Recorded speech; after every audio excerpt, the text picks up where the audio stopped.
On se retrouve pour 5 nouvelles questions sur la guerre froide. J'espère que ces questions et les explications qui vont avec te permettront de mieux comprendre ce que tu as à retenir. En cas de besoin, il ne faut pas hésiter à aller voir les vidéos de 3 minutes qui correspondent à ces questions sur ma chaîne 3 minutes d'histoire. Pour chaque question, je fais apparaître le lien à droite par ici. Pour répondre à chaque question, tu disposes de 3 secondes et la petite horloge sera par ici. Si tu es prêt, on peut commencer par la première question. Quel est le nom du général américain qui dirige l'intervention américaine au début de la guerre de Corée?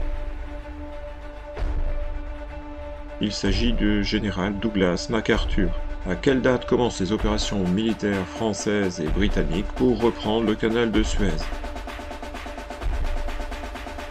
Ces opérations commencent le 29 octobre 1956. Qui prend le pouvoir en Hongrie suite à l'écrasement de l'insurrection hongroise en 1956? Il s'agit de János Kadar. Pourquoi la crise de Cuba est-elle importante? La crise de Cuba est importante pour différentes raisons, mais à cette époque, le monde se trouve réellement au bord de l'apocalypse nucléaire. On prend conscience du risque de l'utilisation de l'arme nucléaire. Il y a donc bien un avant et un après crise de Cuba. Avant de passer à la 5e et dernière question, je t'invite à mettre un pouce à cette vidéo, ça se trouve quelque part par ici, et à t'abonner à ma chaîne 3 minutes d'histoire.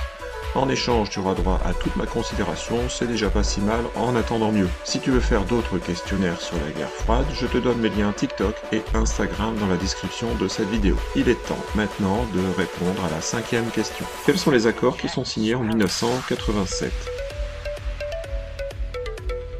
Ce sont les accords de Washington, signés entre les États-Unis et l'URSS, et ces accords prévoient la réduction de l'armement nucléaire.